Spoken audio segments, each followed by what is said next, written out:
Listener,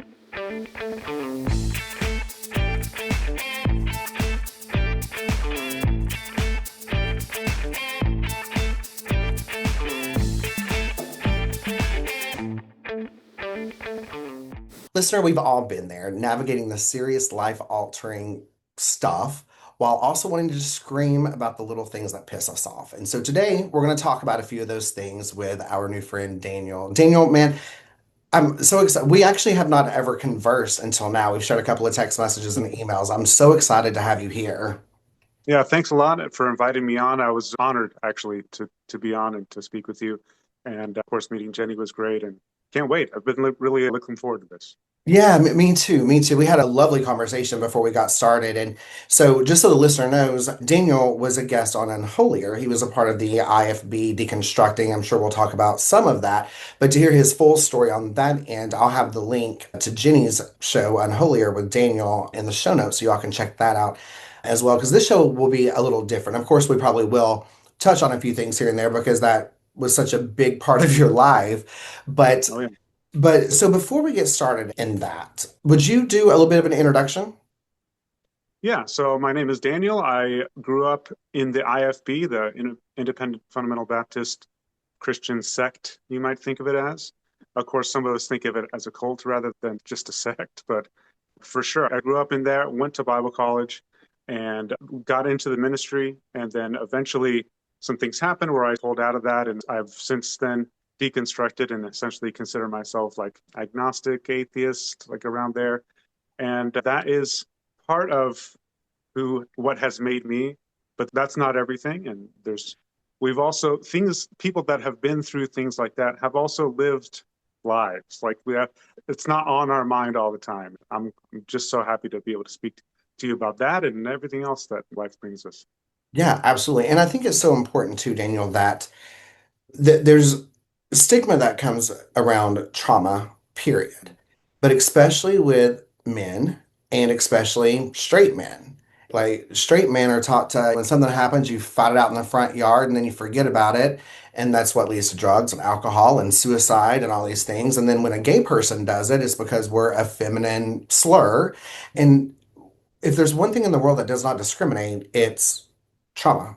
That's right. I never intentionally mean to make things political, but I think in this day and time and where we are right now, I think that it's very powerful when men of all kinds acknowledge trauma, acknowledge that you can be hurt. I think it's very validating. And I think there's some men that need to be given that permission. So I really admire what you're doing. I appreciate that. And I absolutely agree. And I will say that part of my ability to have worked through some of the things that I did, that I have, is the influence of my father, who is, he's Latino, right? And even though he did get wrapped up into the IFB and stuff when he was a young father, he was never really the type to be like cold and callous about his or other people's trauma. He was always very, and he never did this whole I'm a man, so therefore I can't show emotions thing that sort of happens sometimes. That was really never a thing with him. He was always very passionate and emotionally aware and not ashamed of that. And so that has helped shape me Yeah. and helped me get through some of the things that I've gone through. I love that. So you said he was Latino, right? And so do you find that is that common in the Latino culture versus my all white culture? So there is a certain level of machismo that does get toxic at times within the sort of Latin American culture, but you will not really find this sort of desire to see men as always being like this sort of stoic, unfeeling sort of person that just has to tamp down their emotions and not ever show them. That's not really a thing in that culture. I'm just very happy that my dad was never that kind of person, even though from my mom's side, and I love my mom's family, and I go to the family reunions and everything. Nothing bad to say about them, but that sort of white American sensibility of like men need to be that sort of stoic idea always. I got that a little bit from her side, and so I picked up some of both. But luckily, I was able to see good role models on both sides for that. Yeah, absolutely. Okay. Yeah, this is definitely going to be a great conversation. I can't wait. Let's start with what I would love to hear what you're surviving ish. Double unskippable ads on YouTube is driving me nuts. I'm only barely surviving that crap right now. It pisses me off so much. Ugh. I same. And even when you pay for the service and they say, oh, it's ad free, they still find a way to sneak them in on you somehow. Yeah, they get in there and you pause the YouTube, and even if you're not on a commercial, it pops up an ad. Yeah, it's so annoying. And especially, it even does this on live streams. That's crazy to me. You're watching a live stream and then bam, double ad, two ads in a row, unskippable. Yeah. I was so embarrassed because I sometimes will have, if I'm doing the true crime podcast, I'm covering a big case, I might have on the TV here, I might have pictures of the victim or something, or maybe have our logos. I try to switch it up every now and then, but it's been nice and cozy in this cold ass weather to have the fake fireplace. As soon as we got live, and so of course I can't turn around and do anything because I want to mess something up even more, but as soon as we go live, this fireplace thing started playing ads. And it was like 30 seconds of ads just playing over my shoulder while we're trying to introduce what we're talking about. And I was like, what the hell? I don't know if you've seen Justin's Deconstruction Zone. Yes. Yeah, I watch that fairly frequently, and I'm on the live stream there, and then bam, the two ads in a row. Can't skip them. Can't. It's just driving me nuts. If it's just interrupted, especially a live stream, or even just any YouTube, but maybe especially live streams, and I'm trying to watch, and I'm like on my way to work. I'm like 2 minutes out now, and then bam, cuts to ads, and I'm just like, this is the worst. When you are watching these ads, do you ever find one of them interesting and it's a product that you might want, but just out of like bitterness and pettiness, you won't go to the website, you won't buy Exactly. it? Oh yes, It's so, absolutely. Yeah. yeah. I'm like, you know what? I would probably have liked that thing if I was not bombarded and harassed and caught off guard with this terrorism of ads. Yeah. And I have the same thing when I'm watching Hulu. My wife and I have been watching The Mentalist lately. And when that was around, we never watched it. But it was always referenced on my favorite show ever, which was Psych. They mentioned The Mentalist on it. They referenced, and there's a lot of pop culture references in it, and it's very irreverent. And Psych is great. It's great. It's my favorite show, pretty much. But they mentioned it, and I was like, you know what? I'll just go watch it. If I see a couple episodes and I don't like it, I'll just move on to something else. I found a decent amount of entertainment in it. We will be interrupted with the same ad like five times in a single episode, the same ad, and I get to the point where I can quote the ad and just be super annoyed at it. But sometimes they get me, and here's why. If anybody knows anything about me, they know that I love Reba McEntire. I have since I was a kid. I have every album. I know every song by heart. I pay thousands of dollars a year to be front row center stage, and I cry the whole damn time. I spray tans all over the place. Like I'm a ride or die Reba. And Reba, the past few years, has really, I mean, she's never went away. She's always been a legend, but she's been just really active in a lot of things. She started doing a commercial for a real estate company. And so some of the podcasts I listen to play it, and immediately I Oh hear yeah, Reba's voice, and I want to hit it, but I'm like, but it's Reba. So that they find a way to get yeah, me. yeah. It is That what would it be the is. way to get me to watch an ad. All ads is just have Reba telling them to me because I just love her. Yeah, that'd be. I guess that's fair. If it was like Bruce Campbell or somebody, I might just hang around just in case Yeah, it's coming. Yeah, yeah. something like that. You know, And I do kind I of can't. like it when when the podcast hosts, when they do their own ads and they put their own spin on it. So I do that and I do try to support that. And if I do want to buy it, I will, and I'll make sure I use the promo code because I think it's nice to help. Even if my dream is to be this big time podcaster for it to be my job. But if I could at least be in a place where I'm not having to spend a lot of out of pocket expense, or if I could just make my money back each month, it'd be great. So if it takes an Yeah, ad to do that, I'll do it. absolutely. Yeah, and I don't ever begrudge them the ability to make money off of what they do because that just means they'll be around more. And of course, I get a lot of either value or entertainment out of it. Exactly. It just seems like it comes at the time that I don't need it to. It's when I first get in the car, my phone was automatically hooked up to Bluetooth, so it starts playing the podcast I just left off of. And my car knows I need a good 30 seconds to a minute before I put the car and drive and actually take off. Like I'm getting settled in, fastening seatbelts and all that. Play the ad then. And I won't be paying attention, so I'll hear it all the way through. You'll get credit for it. And then when I'm actually driving to my destination, I'm listening to the one thing that I have holding me together before I get to work. Yeah. What are some of the podcasts and shows that you listen to? I have become very political, and there is a podcast I love. It's called I've Had It. And it's funny because I had this show written out, designed, and planned for quite a while. And I came across their show and I was like, their I've Had It is almost like mine. They talk about their petty grievances, the things they've had, and then they have deeper conversations. And I was like, I like made note and timestamp. And I was like, I'm not copying these people. Like these things were dated before I even knew the podcast existed. So it's a little different than mine, but they have gotten a little political. And then they have the same ladies have a show. It's called I Hit News. And they do 3 or 4 episodes a day that are like 10 or 15 minutes long of what's happening in today's America. And Sure. so I listen to Think Not, which is a true crime podcast. Oh, cool. Yeah. And so I listen to them a lot. And I listen to Unholier. Of course, as we all do, right? Yeah, As we all should. absolutely. As we all should. Right. Show note links in the show notes. What kind of podcasts do you like to listen to? So I listen to Myth Vision fairly frequently. Of course, Justin's Deconstruction Yeah. Zone. I listen to my guilty pleasure. So I'm a big like martial arts fan. I do martial arts. One moment, actually, getting a spam call there. We don't want to do that. So I do martial arts. I train martial arts and I teach martial arts as well. And I watch MMA. I'm a big fan. And there's a YouTuber, like I said, my guilty pleasure is MMA Guru.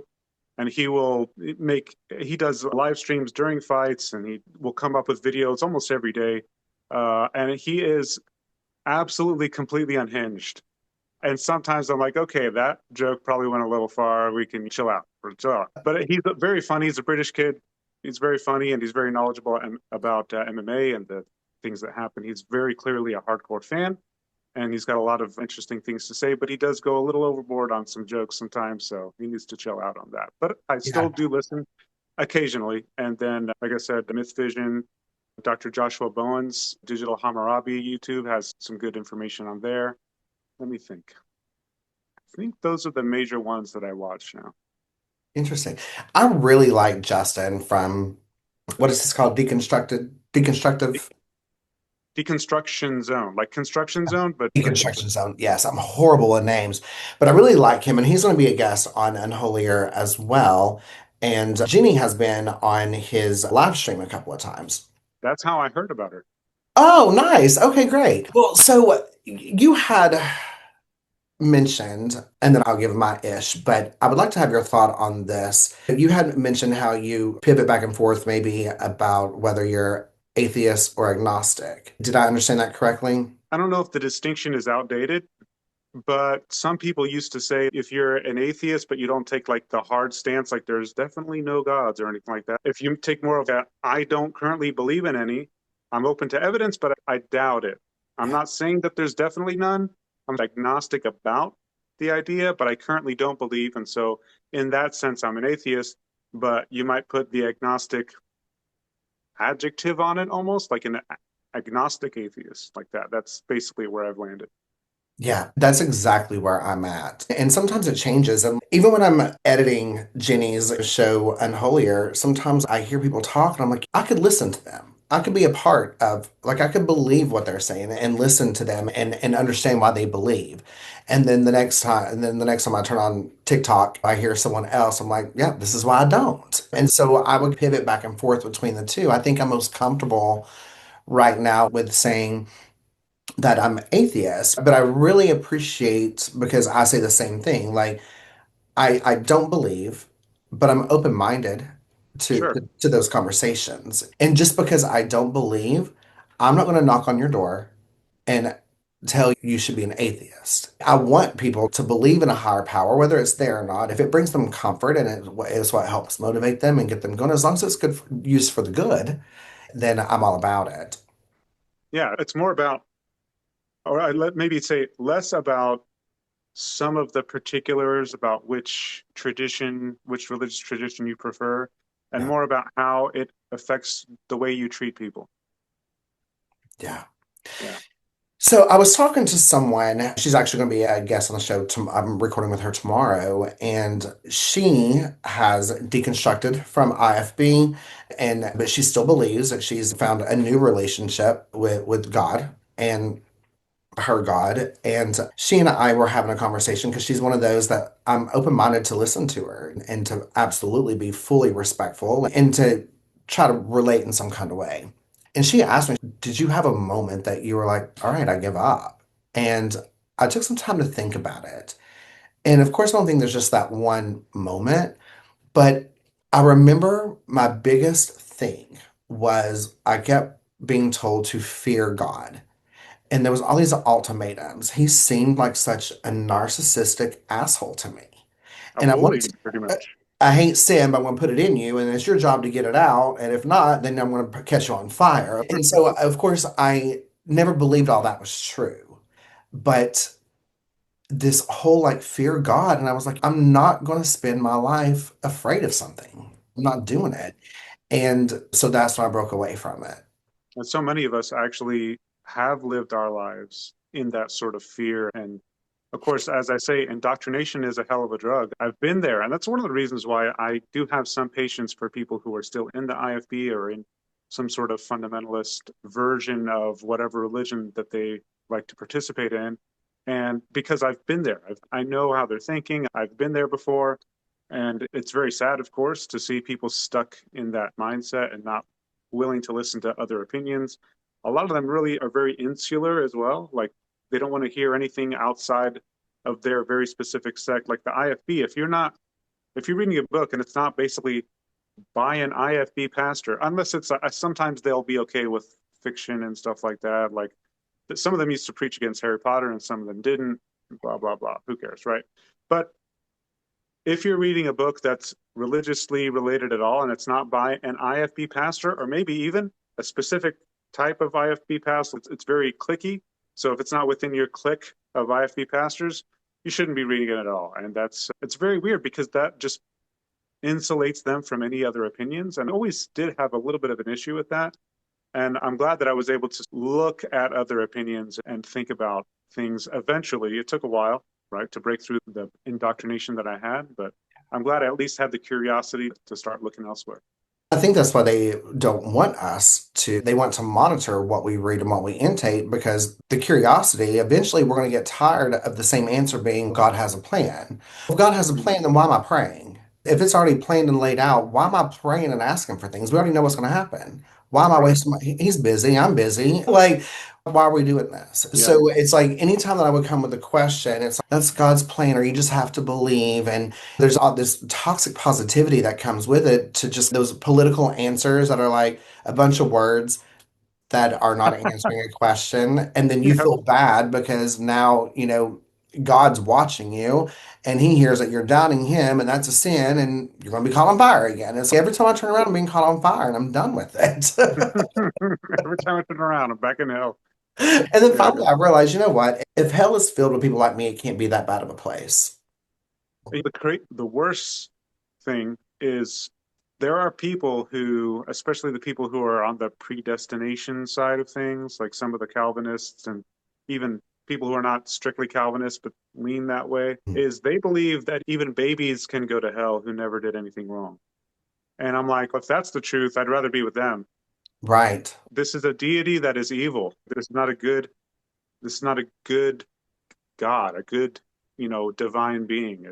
It's disgusting to me. And I recently have liking this quote from Marcus Aurelius, who said something like, live a virtuous life because if the gods are good, they will not care how pious you were, but rather how you lived your life. And if the gods are evil, then you will maybe not have an afterlife, but at least you will live on in the minds and hearts of the people who loved you. So I love that. Yeah. Yeah, that's powerful. I've never read the Bible front to back or anything like that. Even when I was growing up in church, it was not forced down my throat. And I got to choose to be there. I wanted to be there. Mostly because I had a crush on one of the guys that was there. But he was my first kiss. And then they did this whole thing where they had to set the youth group down and let people know that if you are a boy and you kiss a boy, you get AIDS and die. So there was that. But so I was like, great. I'm 8 years old and I have AIDS. Wonderful. But I had the reason I say I've not read the Bible front to back, this is probably not an original thought. I probably heard it somewhere before and just don't remember that. But I remember thinking how somewhere I was told that the Bible says something about the devil saying that he will pull the most clever, masterful scheme on us, right? And I'm paraphrasing, chopping it all because I don't know, but that's the gist of it.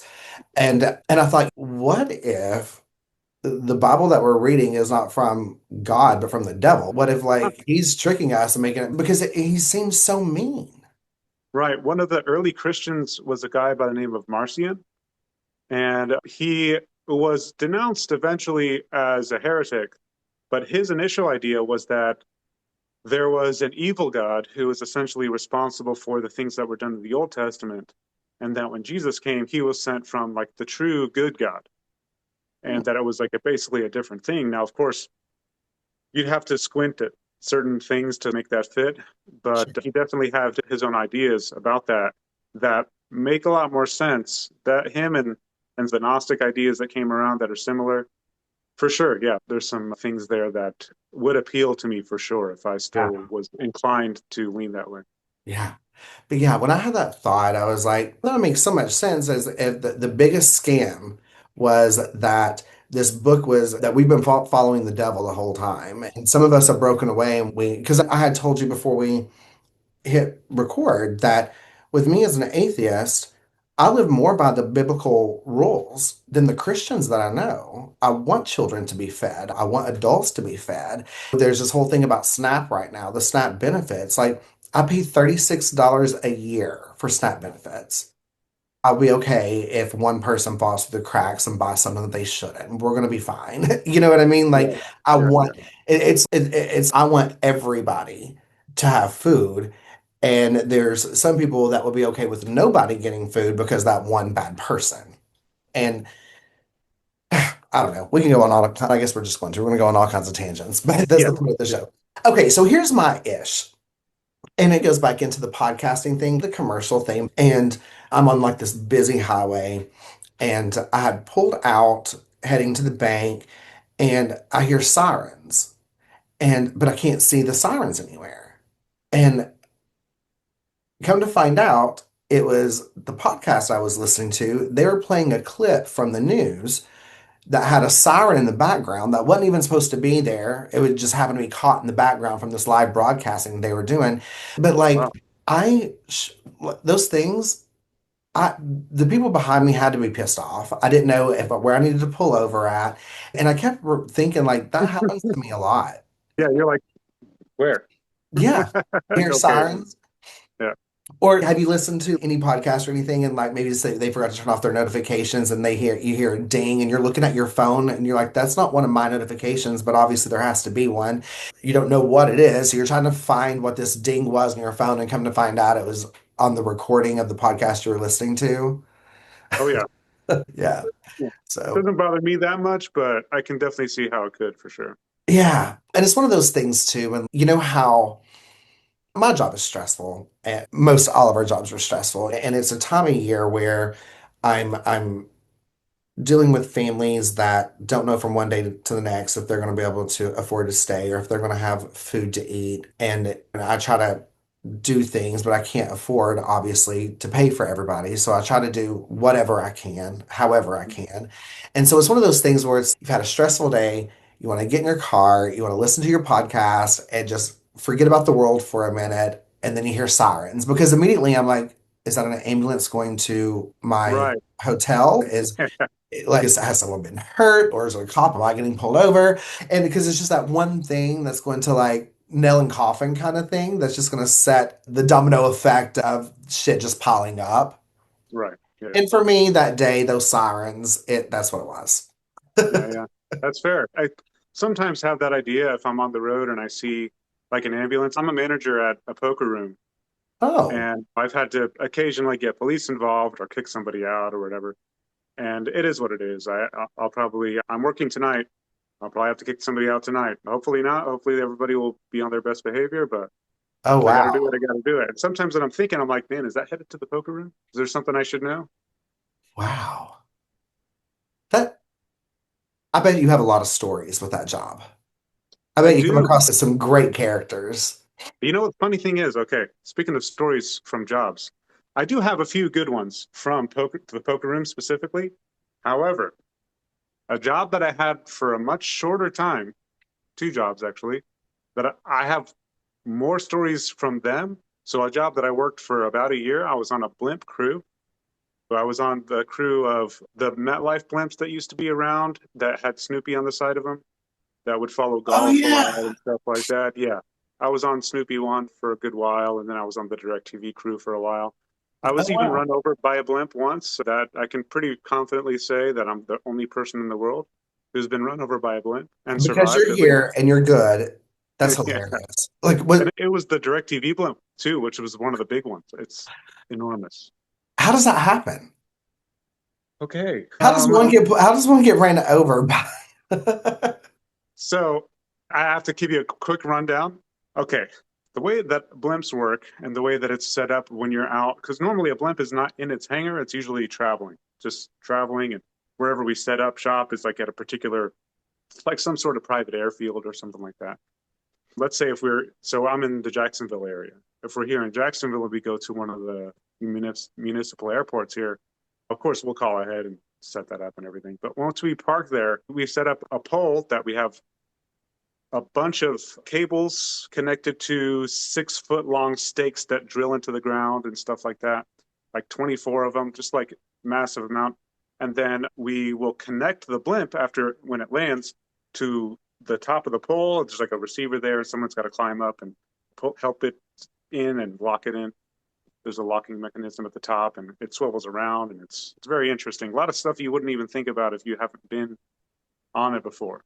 Yeah. But the way that the blimp takes off is pretty easy. Someone's got to climb the mast and then unlock it. And then the crew, there's two ropes that hang down from the nose cone. And then there's a handrail around the gondola where the pilot gets in. And if applicable, like a cameraman and all that, they'll lead it out into a field and then they'll have warmed up the engines. There's propeller engines usually on them, like on an airplane. And then they'll just take off. You just drop the ropes, step away, and they take off. However, the part that gets a little dicey is the landing because it doesn't land on an airstrip and it can't even really just sit on like on the tarmac somewhere. You have to catch it. You have to catch it. You have to catch an aircraft. So the way that you do that, yes, but it's got to be in grass too. You don't want to do it on concrete. But you line up in a V in the direction that the wind is facing, right? So that the pilot, when he brings the blimp in, is going in the direction of the wind and it helps him to slow down a little bit. So you line up in a V, and when the crew chief yells, pick him up, the guys on the tip of the V sprint towards the blimp that's still coming in towards us, right?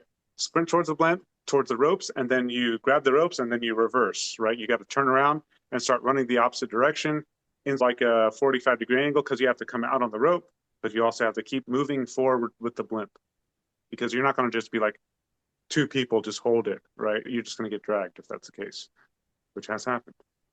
We get there and then we come out on the rope as we're running with the blimp, and then the people behind us on the V come out, and you have to, as you're running up on the person who's holding the rope, you have to let it pass by you and then come back and catch up. Or else they're going to clothesline you, or you're going to run into them and knock them down. And guess what? One time, long story short, I was in a situation where we were doing a night catch. So they were flying, and the landing was going to happen at night. And there was a couple people whose first night, their first catch ever was at night, which is it's much more difficult than during the day when you can actually see things. So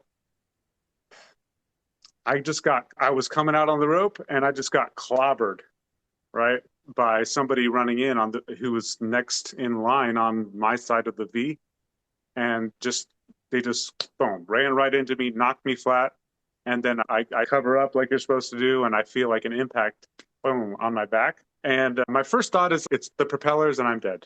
That's it. That's it. Game over. My second thought was, I don't seem to be that particular blimp had like guards underneath the propellers anyway. So my second thought was, it's just the landing gear, and maybe I've broken my back and I've had back issues for a long time. So it's just going to make them worse. It's going to suck. Then my third thought was, I think I'm fine. I feel okay. So I get up and I run to the to where everybody else is on the rope, and everybody's looking at me like, "Did you just get run over?" And Wow. it's one, like I said, it was one of the big ones too. But luckily, there's like a on one side of it, there's like a light sign. There's like basically about 600 pounds or so of LEDs on one side, so you can see as it's flying DirecTV 29.99 per month or whatever. So they can scroll that across the sign. That's on one side of it, and so I was on the other side of it, and so there's a little tilt always, and I was on the side that it was tilted away from, so that probably saved me. Wow. That's crazy. So I have seen blimps on TV and I guess up in the air, but I've never seen one in person. It's what, between a hot air balloon and a plane? What's the point of a blimp? Is it just for advertisement? Yeah, basically. A long time ago, people thought that maybe it would be the new mode of transportation, like the future of transportation or whatever. Oh, But wow. then the whole Hindenburg thing happened, and because they were using just hydrogen back in the day, and hydrogen's very explosive and flammable. So now they use helium, or sometimes like a helium hydrogen mix. But the thing is, it's helium is expensive, like way more expensive than you would imagine. At any point in time, there's a couple of $100,000 worth of helium inside a blimp. Oh, wow. Yeah, the blimp industry, it's like a very expensive industry. And the people who choose to advertise in it, like MetLife used to, DirecTV used to, like Discovery Channel occasionally does for Shark Week, for example. Let's see, there was another one recently. I forget which one it was because I still have friends in the industry. It was a great job. Actually, my favorite job I've ever had. But you're constantly traveling and stuff like that. And so I wouldn't be able to hold down a good relationship. So you're Right. constantly traveling. It's a lot of fun. But I got a ton of stories there. Yeah. Wow. And it's one of those things where had it just been caught on video, so you'd be sitting on a nice check. Like from one of the what is it, America's Funniest Home Videos or whatever, like Oh, yeah, for sure. the only person in the world to ever be ran over by a blimp. Yeah. That is so. I always, there's been a time or two that obviously not been hit by a blimp, but where something that should have hurt didn't. And I was like, okay, I'm probably just in shock right now, and tomorrow's gonna really hurt. Did you wake up the next day and you're like, okay, I feel it now, or were you just good? I didn't even think about it like that. Basically, since I felt good in the moment, I was just like, I'm good. Huh, mind over matter. Gosh. Yeah.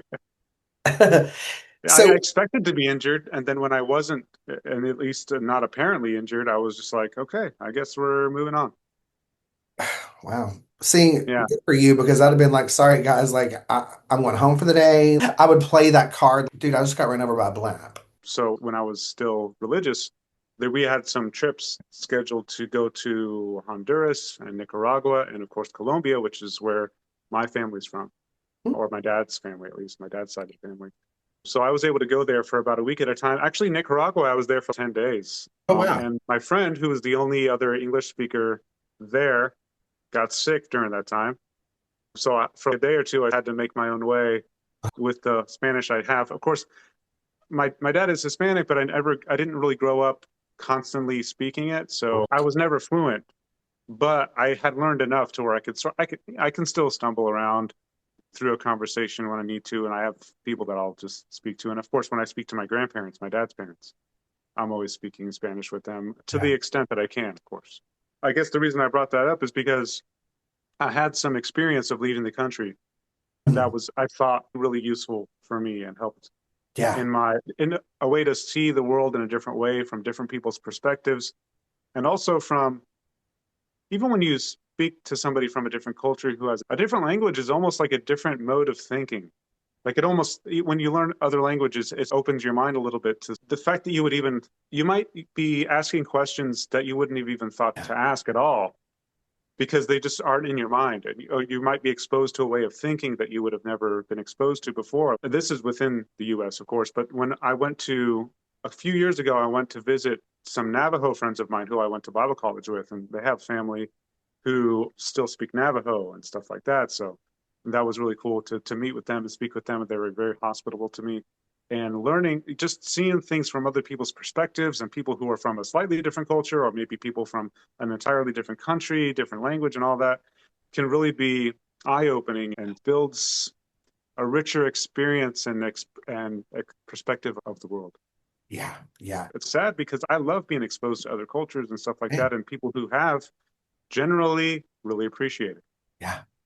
There's some things that I think that should be required to do. For instance, I think that people should go away for a year, be able to travel a bit. And I know that saying that also comes with having a privilege to be able to do that. And Sure. so I understand that. But luckily, like if you get a job, like where I work at a hotel, they want me to go to, if a manager needs off for a week, they'll want me to go to Texas. And so there are ways that you can still do that. My ex was a travel nurse. And so we Mhm. got to see all kinds of great places. But the other thing I think people should have to do is to be a server for at least 1 week before they graduate high school. Yeah, or something related in the service industry. Absolutely. Yeah. Yeah. Yeah, because even as a poker dealer, of course, I deal poker on Sundays and I'm a manager on Sundays and I even run poker tournaments now. But with when I'm dealing, I'm very much almost like I'm serving that table Yeah. of players, right? And so people will think that they can act a certain towards a way towards service people, and they will even act that way towards poker dealers. And I'm just like, how did you grow up and think that you can be rude to people like this? Like, to be honest, sometimes I don't. Now, I'm really good at just ignoring people and just let's say if I'm running like a quick poker game and I'm going through hands and I'm stuff like people will say stuff and sometimes I barely even hear it because I'm really good at just blocking stuff out. But then if I'm on a slower table and people start to say stuff, sometimes I won't take it personally and I'll just be like, oh, they're just sad or whatever. It's not really towards me. But sometimes they'll say something and I'll just be like, I'll just look at them. Really? Yeah. This is what we're doing now? You think I can control the cards that are coming out? You Yeah. think I know what you're about to get? I have no control over this thing. I'm trying to do my job the best I can. And I've even tossed people out for doing that towards dealers who they were just being rude or whatever towards dealers or towards security or towards whatever. And I've just like, you got to go. You can't treat people like this. And then I had this one guy. Okay, quick story about the poker room, right? Yeah. So I was the manager this night, and there was this guy who's being super obnoxious, like basically the whole night, being loud. And in the poker room, you're not really supposed to use the F bomb. Most profanity is fine, but they don't really want you doing that one, and so it's like one of those little quirky rules or whatever. And so he was being really loud and saying it, and even being like passive aggressive comments towards the dealer, but like loud ones too. It's like okay, chill out. And I had to tell him, like, look, no F bombs at the table after you use one. And he tried to, like, just not look at me and ignore me and try to keep on playing the hand. And I went up to the table and I'm like, you're not going to do this. So I went up to the table and I leaned over and I put my hand right in front of him on the table, right in front of him. And I said, no F bombs at the table. And he goes, all right, fine. I was like, okay, maybe he's going to be cool. Of course, this wouldn't be a great story if he stayed cool the rest of the Hey. night. And of course, he was probably a little tipsy and that kind of thing too. So at one point, I had spoken to one of the security guys and look, this is looks like our problem child of the night. We might have to boot him. And so he started getting a little bit rude with the dealer again. And I had security sort of sitting on an empty table that was behind him and just keeping an eye on him. And he had seen the security guy there. I don't know. Can I cuss on this? Oh yeah. Okay, the player had done something that the dealer had corrected. I'm like, hey, you want to be careful about doing that. You're not supposed to do that. And he's, what is this fat fuck behind me going to throw me out? And I was like, what? I was like, the thing is, I was doing paperwork at the time near that table. And I was like, did I hear what I thought I just heard? And I look around and the dealer had turned at me and go, did you hear that? And I'm like, yes, I did. Hey, what did you just say? And he had said, he admitted to what he had said. And I was like, okay, you can leave. You're out. And of course, I had the security guard step in and eventually escorted him out. But he was going like, I was like, you're out. He's like, really? I'm like, yeah, really. And he's, that's crazy. I'm like, yeah, it is crazy that a grown ass adult can come into a public place and be that rude to people. That is crazy. And he really didn't really know what to say to that. he's just left. Yeah. There's a certain type of person I have found that they learn better lessons when they are shamed. Like uh, where I have a lot of political conversations and I want to be empathetic, sympathetic, understanding, whatever is fitting, whatever adjective is fitting for that conversation.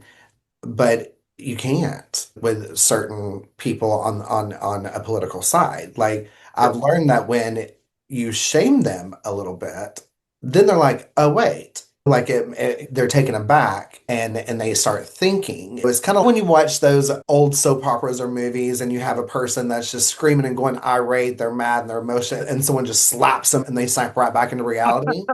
It's almost like that with that comment that you made to that dude of, yeah, I cannot believe a full grown ass man is going to come in here, pay money to be here that you've now lost out on Yeah. and act like that to someone and is not being thrown out. Like Yeah.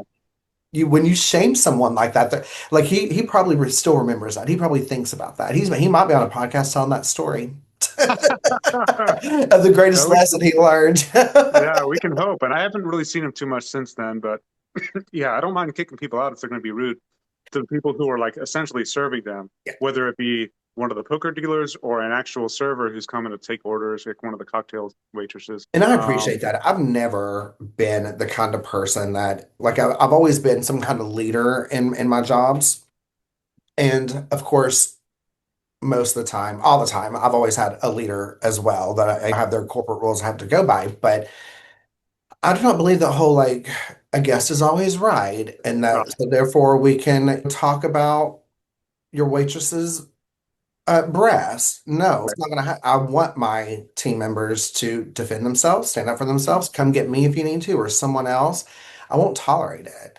yeah, and I hate that mentality too. I'm like, no, the customer's not always. Sometimes the customer's a dumbass. Yeah. And most of the time the customers are dumbass. Crazy, a crazy percentage of people. And of course, poker and gambling will attract certain types more than others. Sure. But yeah, we do get just children in there. I'm like, what are you, 47 and you're in here acting like a child? This is crazy. You've never grown up still. Uh-huh. Okay, so this might actually bring up into a couple of questions I have for you with the IFB from the story that you just told. With the experience that you've had with this, it's your current job at this poker place.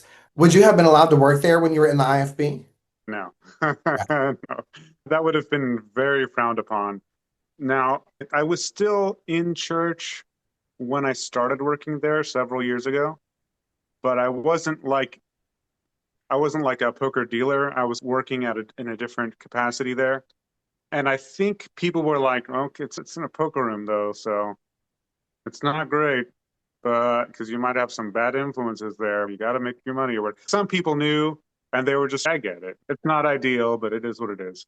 And there's very much that stigma. I remember there was a guy when I was in Bible college who got booted out, like literally expelled from Bible college because he he had bought some just like bicycle playing cards and was like playing poker with some of the guys, not even for money, just like for shits and gigs, Right. just teaching them how to play poker and just having fun in the dorm. He got kicked out for that, straight up. Wow. Yeah, crazy. Wow. Yeah. Yeah. I just can't wrap my mind around it. And every day I see on some social media or news where, and again, I live in Knoxville, Tennessee, like I'm red of red. Right. And but it's always these preachers that are found with child pornography that have been found guilty of sexually assaulting members of their church, children, and, Crazy. and going to jail. And I'm like, I just I can't wrap my mind around it. Yeah, it makes me more angry than anything to I don't, take advantage of children like that. oh And my gosh. with of course, they'll be fine criticizing the Catholic Church for what they've done when they would ship predators around from church to church. Okay, this guy like molested several boys in Massachusetts. Let's send him to New Mexico or something. But it's just horrific stuff. And the IFB will rightly criticize that but then they'll go over and have people like Dave Hiles, for example, or like Cameron Giovanelli, for example, and they'll ship them from place to place and try to just sweep things under the rug and pretend they didn't happen, and sometimes even go so far as to shame the victim. This Oh, kind of thing pisses me off more than I can even. whew. Okay, I need to relax here. No, But but this thing but gets me yeah, so mad. Yeah. the stories I've heard of in documentaries and even guests that I've had on my show when I was doing survivor stories Mm. of the victim shaming. Hell, when my story became public, the media released it because I was unconscious. So they based it on my attacker's police report and what he said to the cops. In court, he ended up telling truth, but he when so he had gotten drunk and wrecked my car that he had stolen after he thought I was dead. And he had called his baby mama, confessed to murder and all Gee, this stuff. Yeah. So when the cop shows up to the to the wreck scene, he's covered in blood, but it wasn't his blood. So he confesses to murder. And so he tries to do the gay panic defense and said that I sexually propositioned him, which is why he did what he did. why he kills you? And but of course he didn't mention the rape at that time, right? Yeah. It was just that he beat me up and he was trained military, so his hands are weapons. And when the media releases the story, they pretty much say gay guy brings straight man home for sex and gets beat up. So I started getting all these messages from social media of people wanting to find me and finish the job because now Wow. this military man is in prison and I should not have even went to a straight bar. And so the death threats got so bad that cops had to surround our house at all times to make sure because people were driving like I became famous in a small town. People were driving by like trying to take pictures. Like it was so weird. Luckily there was more positive from it. But yeah, so and that is on a lower scale of the victim shaming. Yeah. I'm not minimizing it. It was a big trauma for me. Of But when I course. heard some of these stories of these women or even children would have to be in the same church while their abuser is still allowed to preach to them, and they have to sit on a back row or a certain like bad girl, bad boy place in the church where you're shunned and frowned upon when you were the victim. Yeah, especially like young girls, like 14, 15, Yeah. 16. Sometimes even so far as to be brought up in front of the church to apologize for tempting this man into sin, as if you can really even do that as a Yep. child. And Yep. he's 43, but he was unable to resist. Like, It's the woman's job to prevent the man from yeah, his from own. victimizing her. Like, this is crazy talk to me. It's so wild that people do that. So maybe this is a good time to ask this question. And I want the listener to know that I'm trying to not ask the same questions that Jenny did because I want them to actually listen to the full story. I know that some cases there's going to be some overlapping, but I just went on a 3 minute spill about my attack and everyone's heard my story 100 times. It happens. But so so, what is the deconstruction of religion? I've not had to do that. Or maybe I have done it and not realize that's what it is. Can you tell us a little bit about your experience with that? A lot of people have done it and they just didn't exactly call it that. Mm, Deconstruction is just like you're thinking and breaking down your worldview and trying to think deeply about why you think what you think, or maybe you have a realization that maybe you don't really believe all of it. And for me, it was a lot more, it was involved with me because it was very much like essentially my entire life outside of when I was almost graduated from Bible college is when I found Brazilian Jiu Jitsu and I started to get into it. Although it took me a while and I sustained a pretty significant injury early on and stuff like that. But that's neither here nor there. When I was still in Bible college, I had some questions that I would ask. And you know how people will have a worldview that's they think of at least as fairly cohesive, right? But if you catch a part of it where you're like, oh, that part's I don't, can you hear that? The automatic feeder for the cats just went off and they're running off to go eat. Oh no, and luckily the system or the software edits that right, like it catches it and yep, so we're good. Okay, so if you catch a part of your worldview and you realize that part's not true, sometimes you'll just be like, okay, that part is not true, but everything else is probably fine. Everything else is probably true. But I had a couple of those in Bible college where I would just be like, I would ask a question or I would just realize that they would say something in class that was just obviously and patently untrue. And I would just be like, okay, that kind of sucks. I'm just going to pull that one and toss that, but keep everything else. And occasionally there'd be like semi big things. And I spoke about this on Jenny's podcast where I did a paper about tithing, research paper in a class about tithing, where I showed, not with as many citations as I should have had, but showed that the way that the modern Christian churches teach and think about, especially in Baptist churches, about tithing and about giving, is way different from how it was taught, like the origins of those words, like in the Old Testament, where there were different tithes and offerings that you were supposed to give. That's it, way different from how the New Testament, like how current churches at least teach it and think about it. And even different from how the New Testament thought it, because in the New Testament, tithing is not taught at all. Mm. So, like the whole give 10% of your income as a minimum to your church, or that was not even close to being taught in the Bible, or not even discussed really in the New Testament. Basically, in some of the letters of Paul, he was like, these people have been very generous. You should follow their example. That's basically as far as he went into it. And like the workman is worthy of his hire, that kind of thing. But it never was like a prescription of give this much or whatever. And then the Old Testament wasn't like that either. When, of course, they didn't have churches, but it wasn't like that either to the temple or to the tabernacle. The tithes and offerings to the temple were specific things that were based on what, if there was a specific event or if there was a birth in the family, stuff like that, then there would be specific prescribed tithes and offerings.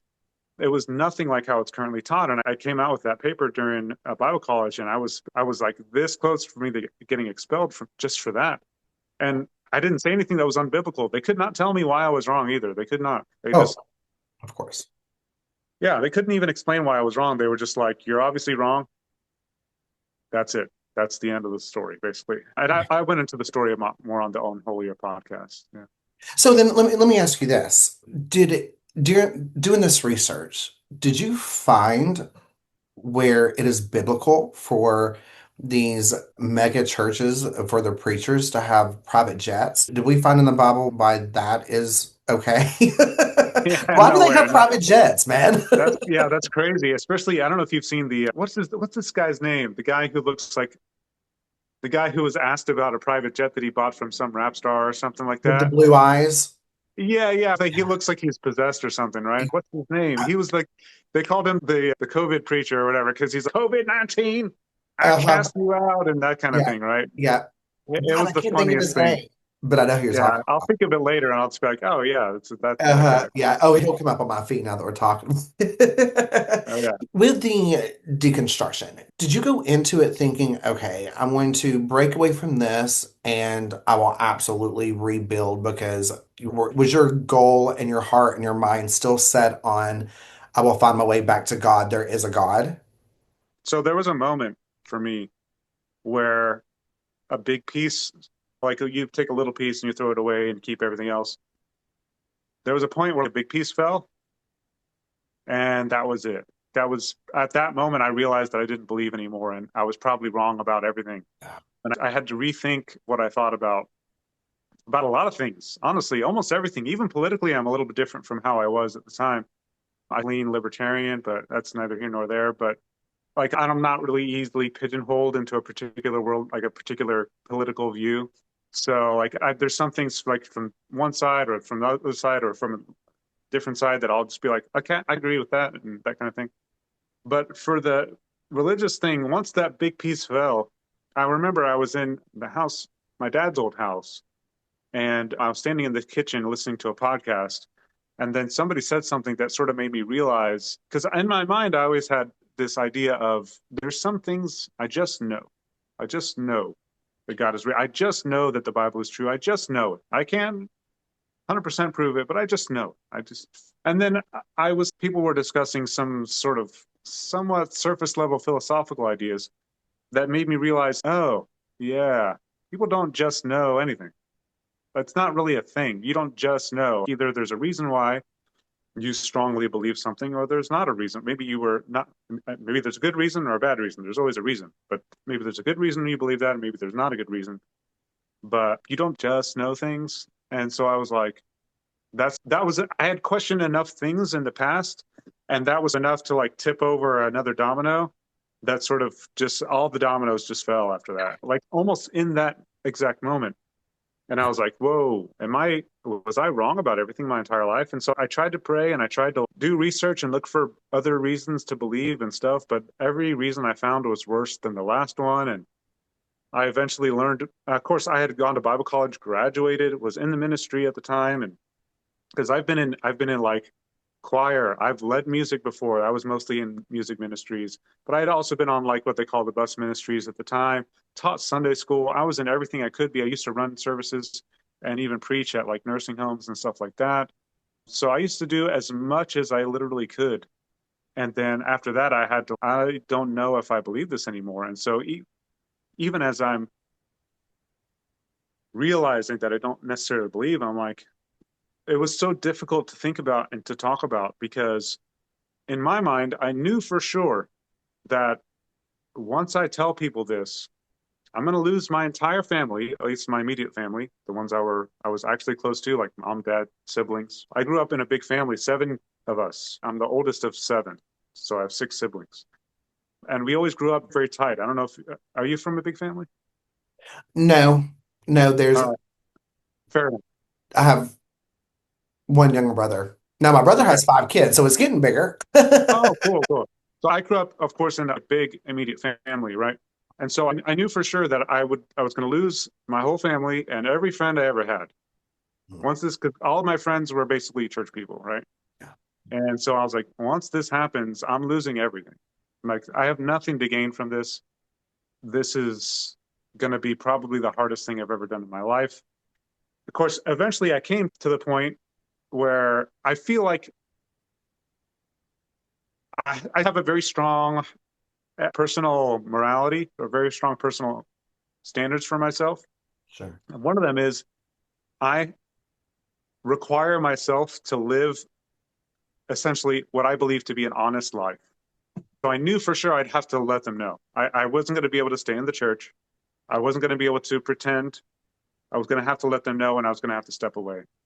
And once I realized that, of course, it was heartbreaking. Like I said, the hardest thing I've ever done. There's not even really a close second, to be honest. So I knew for sure that I would be doing the most difficult thing I've ever done, and I'd lose all my friends and all my family. And to be sure, when I did leave the church, like only really two people technically have ever contacted me since then. This is several years ago now, Oh, wow. right? Now, they always used to say, nobody wants to leave the church. They always want to drag other people down with them. Nobody wants to leave the church by themselves or whatever. They used to always preach about that. If somebody leaves, they always want to drag you down with them and that kind of thing. And I was like, when I leave, I just want to step away. I'm not trying to do anything to anybody else. You won't be able to, first of all, you won't be able to use me for that particular sermon illustration. And that was almost out of spite for that. I was like, you're not going to be, like, you say all this kind of crazy stuff about people who've left, and they do. They like, if you've left, you probably weren't saved.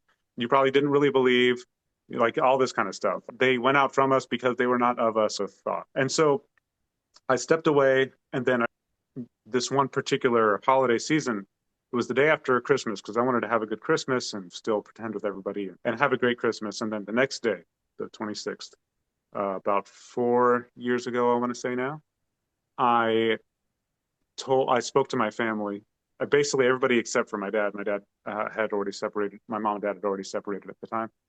I had already spoken to my dad, so he already knew. But I spoke to my whole family and said, look, and my wife, girlfriend at the time, was there with me. And so she was there supporting me and everything. And she knew what I was about to do. And so I said, look, I don't believe this anymore. And I looked at the reasons I believed.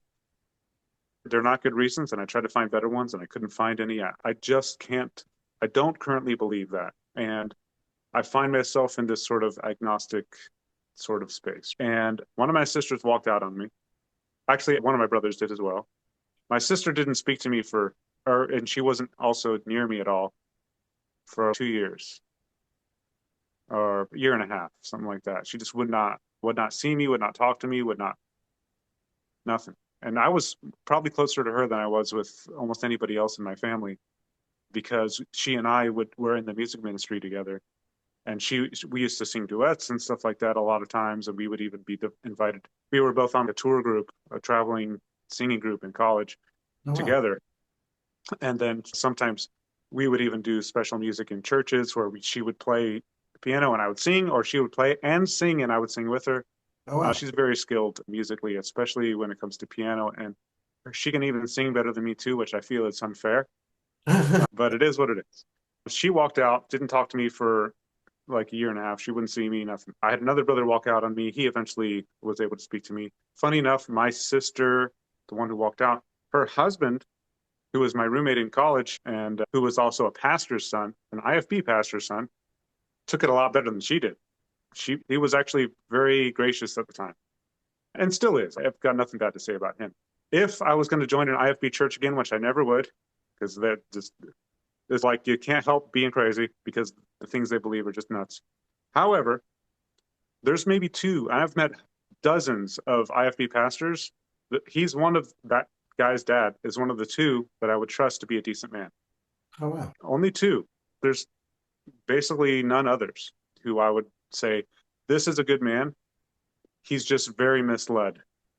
So my brother-in-law took it really well, and surprisingly, my parents actually took it fairly well too. But that's because they initially came out of Catholicism, so they used to be a different religion too, and then they switched over. Of course, it's all Christianity, blah blah blah. But they don't think it. At least the Baptists think that the Catholics are not Christians. The Sure. Catholic, yeah, and the Catholics probably think the same about them.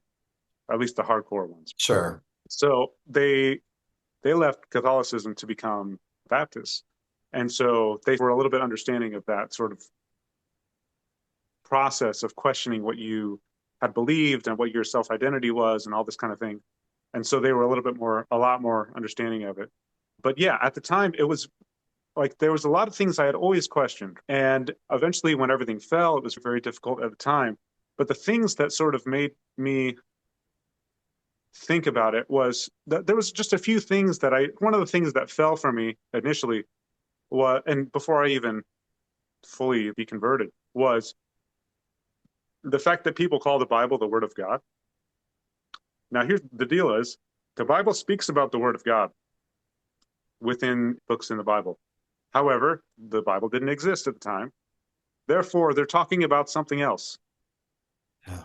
So whatever you're calling the Word of God is not what they mean by the Word of God, and maybe so you shouldn't be using that term either. Of Right. course, looking through the Bible, you'll see the Word of God is conveyed as more of a message. Whatever God is trying to convey through the prophets, that's usually like an oral transmission, not really like a written word. They did have scriptures, and they called them scriptures, right? That they're the Hebrew scriptures, which we think of, or at least some of the Old Testament is what we think of as the Jewish scriptures. But the Word of God was something that was like a spoken thing, a message from God, not a tightly canonized written work. That's not really what they can. And of course, definitely not the Bible, because that really wasn't even thought of. We didn't even have a New Testament that was with the current books that we think of as the New Testament for a few hundred years after Jesus. I want to say at least 200 years after he would have died. Like nothing like that. There was all kinds of battles about what should be in there, what shouldn't be in there. Even the original, the oldest book of Matthew that we know about from, I think it was Tacitus talking about it, or one of the other historians of the early Christian church. When he spoke about Matthew, it was a sayings gospel. It wasn't even the same Matthew that we have currently. So there's so much change and discussion and argumentation that happened in the early church to develop what we now have as the Bible, that for people to go around calling it the Word of God. Even when I was a Christian, made me think, should we really say that though? I'm Yeah. just going to say, when I preach, I'm just going to say the Bible. I'm not going to say the Word of God. Mhm. I'm just going to say the Bible because I'm sure, at least at the time I was sure that we have what we're supposed to have from God. God would have made sure that we have what we're supposed to have. Yeah. But maybe there's also some terms we shouldn't use. But of course, nowadays, I don't really believe that any of that's true necessarily. Yeah.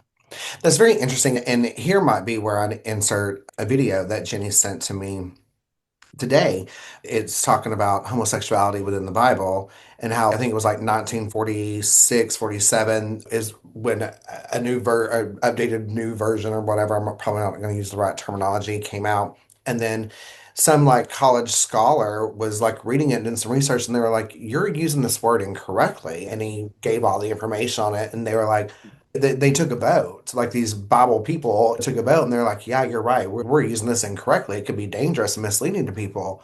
But Right. the Bibles are already done. They're on the shelves. People are already bought them. They're already preaching by them. Mm. And so there was no way to go back and change at that point, and they just swept it under the rug. And so I'll insert that clip here because I found it very interesting. My intent was to not have this clip in here, but I think that's just very interesting to show exactly what you were just saying of the terminologies then versus now. And Yeah, that the sexuality thing is a weird one too, because the Bible, the people who existed in the Bible, they didn't have the research done by a lot of the psychoanalysts of the last right, couple hundred years. They didn't have Freud, they didn't have Jung, they didn't have these people who were thinking deeply about sexuality and about what that means and about like psychosexual development and about like human sexual dynamics. They didn't think about any of that. They didn't think about like even just the concept of heterosexual versus homosexual versus right. bisexual or whatever. They didn't have that conception at all in the Bible times. Yeah, And so when you see that, a lot of times it's used as like a power thing. Like they don't want, it wasn't that necessarily particular groups couldn't,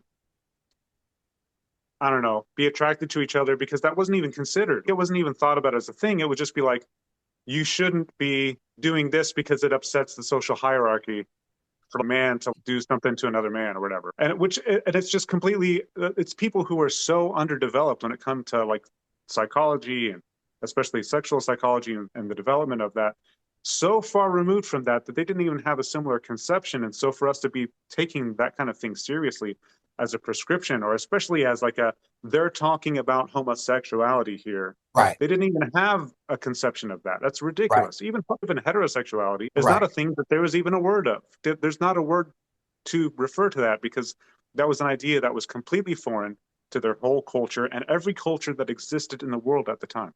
Yeah.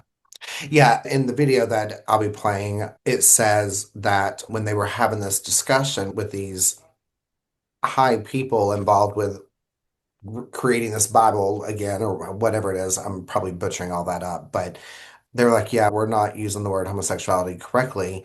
It needs to be changed to sexual perversion because it wasn't just about two people of the same gender having Right. consensual, healthy relationships. It was about sexual abuse all around, no matter what body part you had. Yeah. And Even with consent is children. not really a concept at the time. Uh, Weirdly, You but know, definitely so. Yeah. yeah, we could have a whole episode on that. Okay, so before we start getting, I've got a couple of like lighter questions I want to ask you, but this one came in to my mind when you're talking about your sister.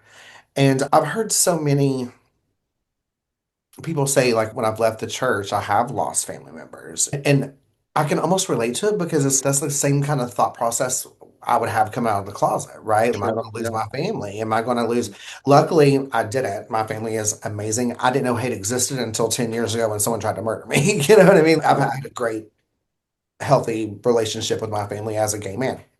It's Um, awesome. yeah, absolutely. And but I know people that have had that struggle, and I even had those thoughts when I was ready to come out of what does this mean? And so I guess what I'm not able, what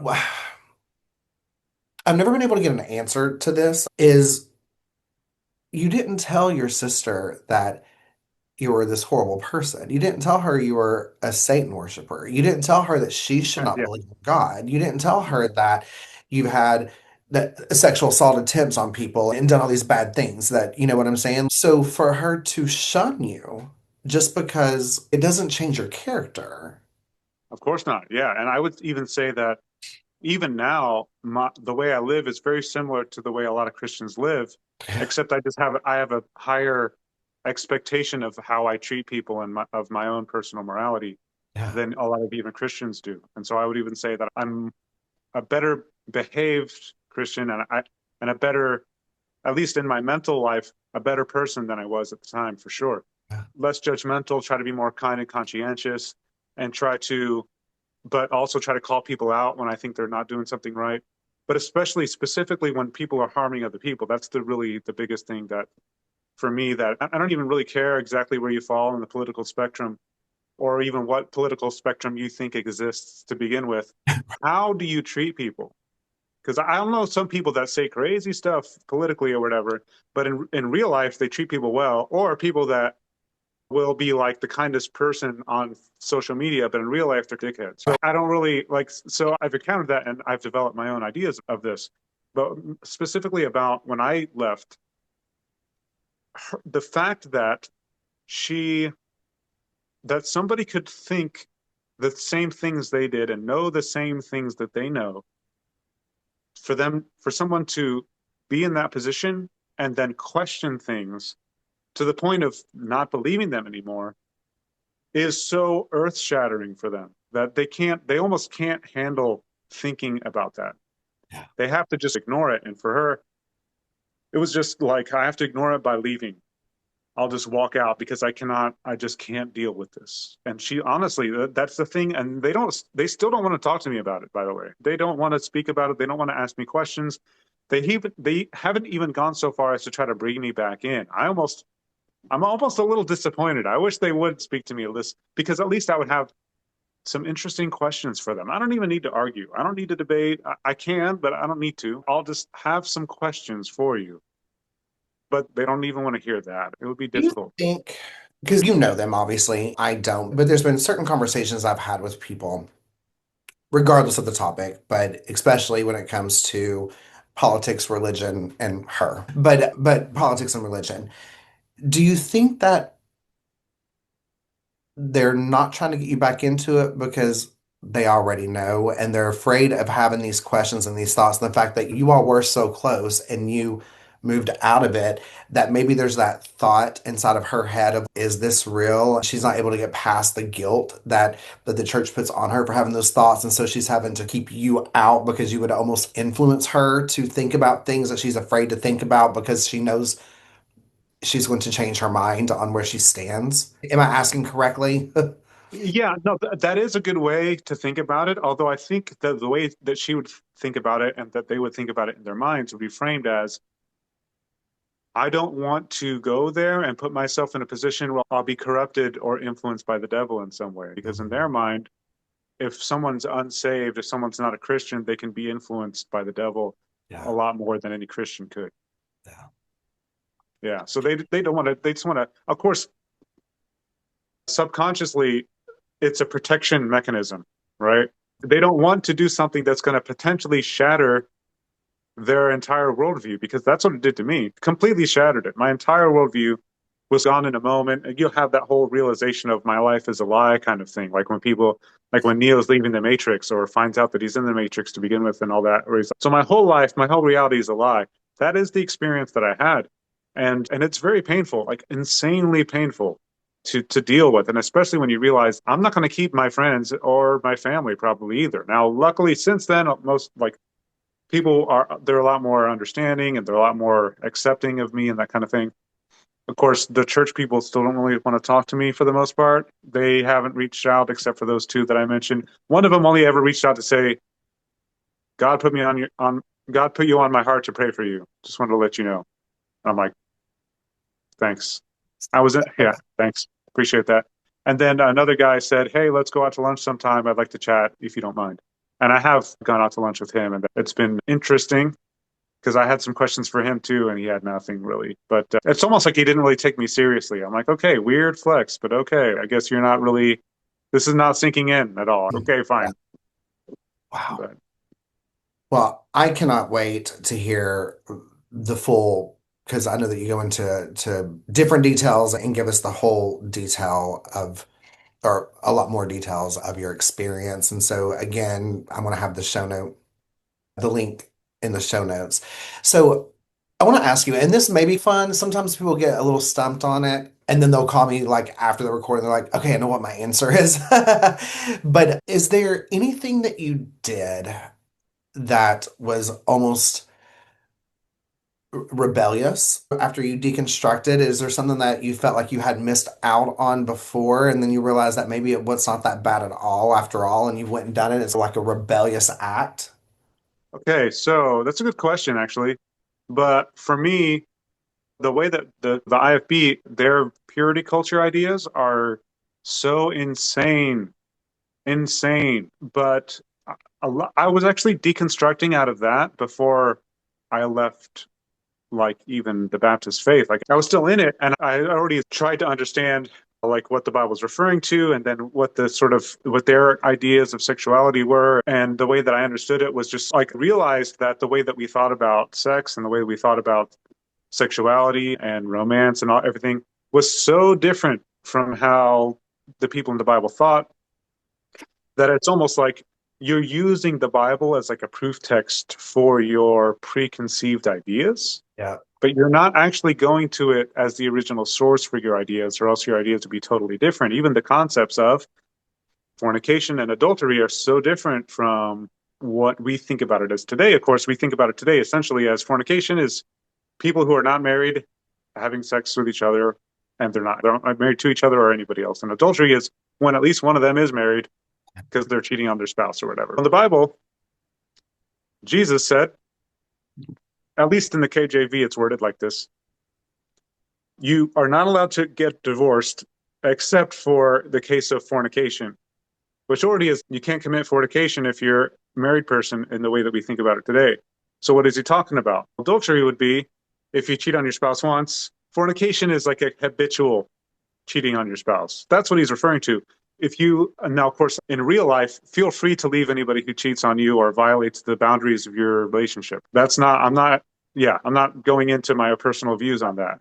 But what the Bible says and what Jesus is saying is that even if, let's say, your spouse cheats on you, probably from his perspective, you would try to salvage that marriage, right? Because marriage is sanctified by God and all this kind of thing. But if somebody is repeatedly, constantly doing this, then that's something that it's probably best to leave that situation. And he basically almost didn't even say anything about premarital sex, anyways, like to begin with. And so I had realized that before I even left Christianity. And I'm just like, wow, how are people teaching this harmful view of the whole sexual purity and purity culture thing is so harmful. Like you're being shamed for having any sort of sexual thoughts to begin with. Any sort of, it's so nasty too, because they do want you to date and get married and have kids and blah blah blah, but how are you going to do that if you're not attracted to anybody? Yeah, that's, it's a biological thing, you cannot help it, especially when you're a young man, especially going through puberty, when your testosterone is spiking like crazy. Whatever your sort of sexual inclinations are going to be magnified in a way that you almost can't, it's not that you almost can't help, you literally can't help it.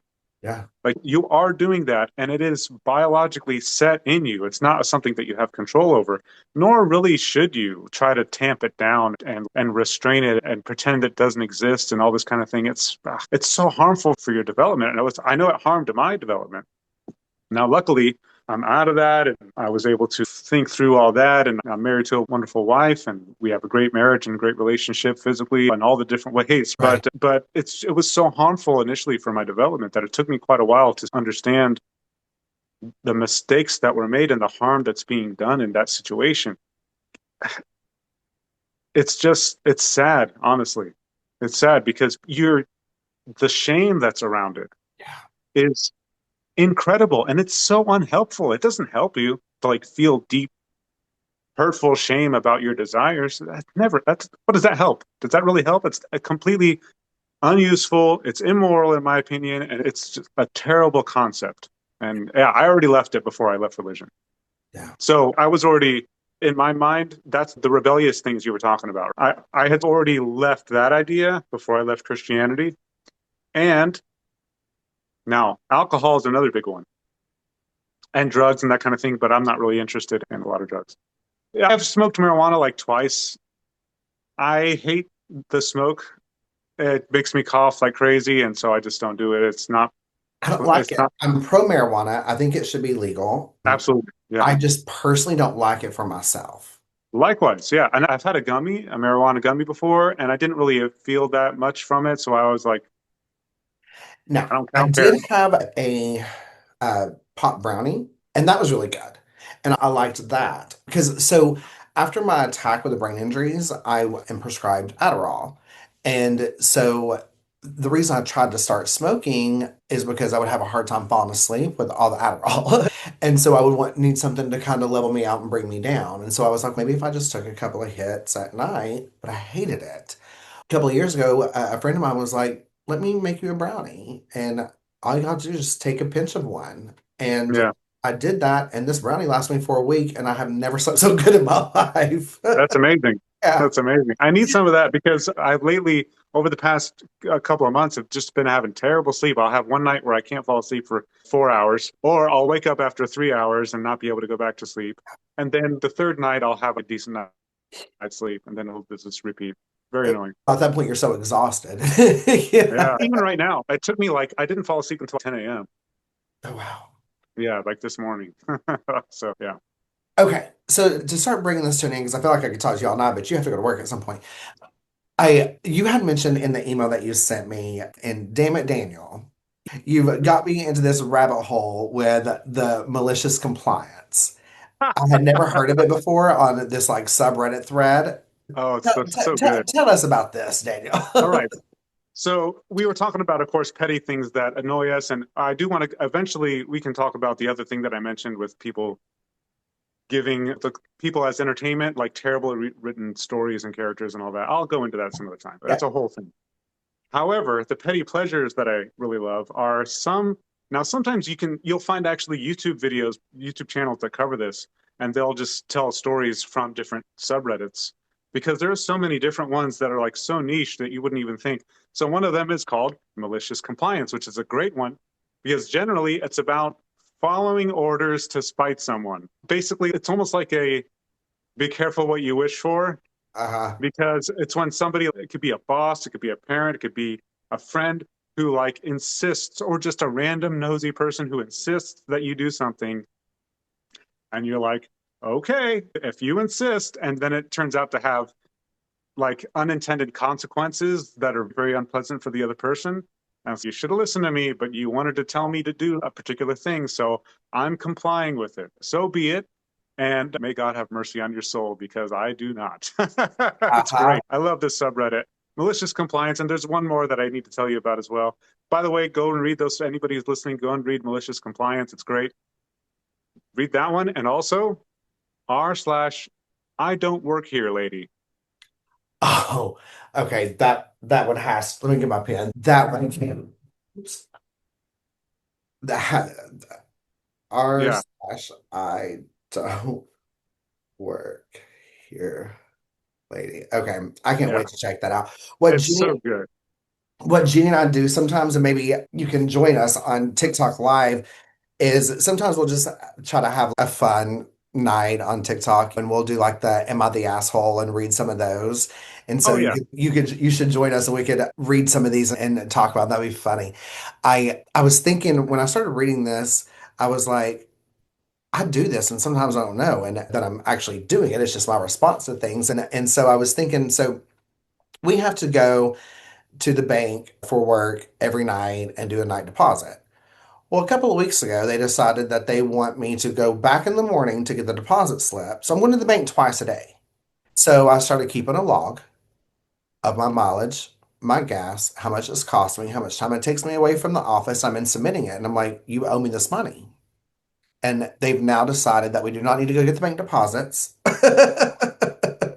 So I went Oh, and got yeah. it. I did it, but I found a way to make their job harder. So that way Right. they're like, why the fuck did I ask for this? Right. Exactly. Yeah. Be careful what you wish for. It's again, it's that.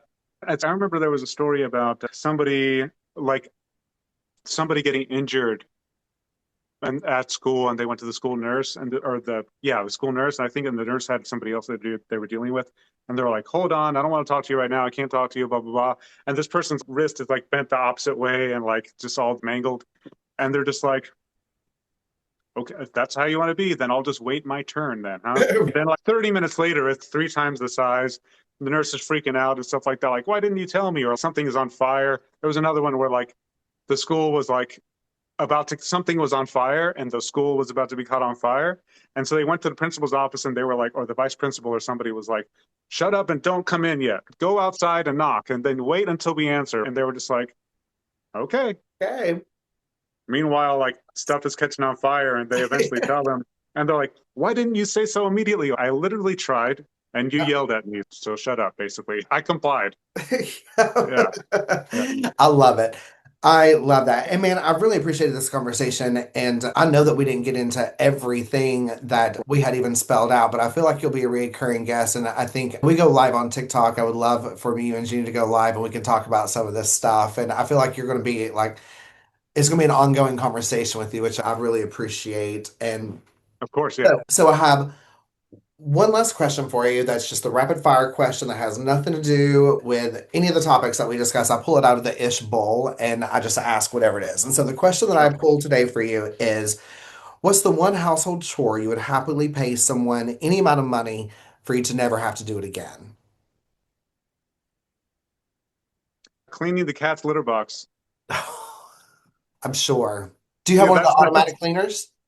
no, we don't. We've thought about getting one, but that's definitely the one that irritates me the most. I will gladly, I don't even care. I'll do dishes, I'll sweep the floor, I'll mop the floor, I'll vacuum, I'll even do yard work. Now we do have a service for that, but that's because of our landlord.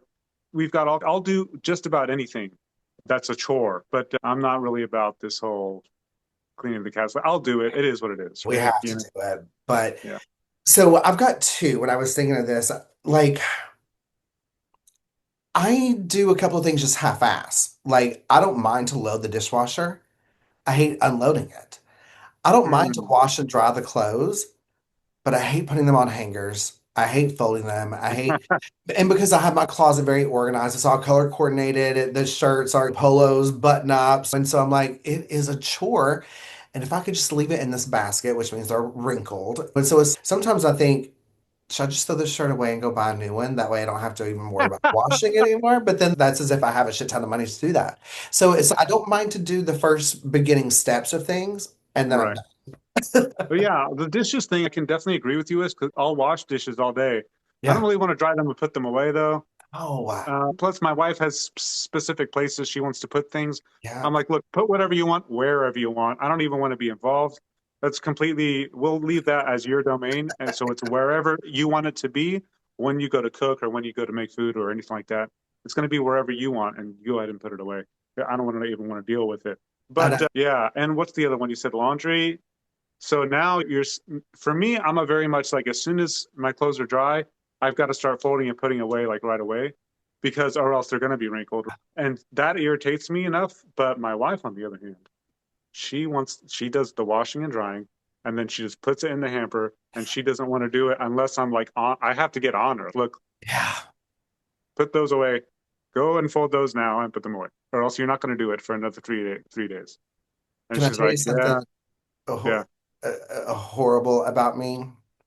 So last night, there's nothing I love more than to get into a fresh, clean bed after you've washed all the linens, and especially if you can like get into them while they're still warm from the dryer. Mm. So I was laying around yesterday and I washed my linens, and last night I slept in the bed without any linens because I didn't want to get them out of the dryer. Like, how Oh, no. lazy and trashy is that? Did you not have a blanket or anything? Oh, I had just my regular throw blanket that, like, if my because Okay. I make my bed daily, and so if I want to just lay down, I have a little blanket in this Mhm. at the footstool of my bed that I just grab. So I use Okay. that, but no pillowcase on my pillow, Oh, wow. no sheet. I did have a comforter that I put down in place of the sheet, and then I had my throw blanket that I put over me. Like, how trashy is that? There's no sheets or nothing. That's crazy. Yeah, yeah. That's wild. Just because I didn't want to I get them out the dryer. I probably have done it before, but I can't remember the last time. But probably back in like college days when it's acceptable. Right. I'm full Yeah, grown. yeah. When you're in college or like a young bachelor or something, that's you'll You just do other know, things. But I do maybe we'll remember write it too, off like as when, that. Maybe we'll write it yeah, off as the fact that I'm a bachelor again. yeah. Although for me, I'm a natural loner, so the time that I was a bachelor was a great time for me. Yeah. But I'm in a great relationship now.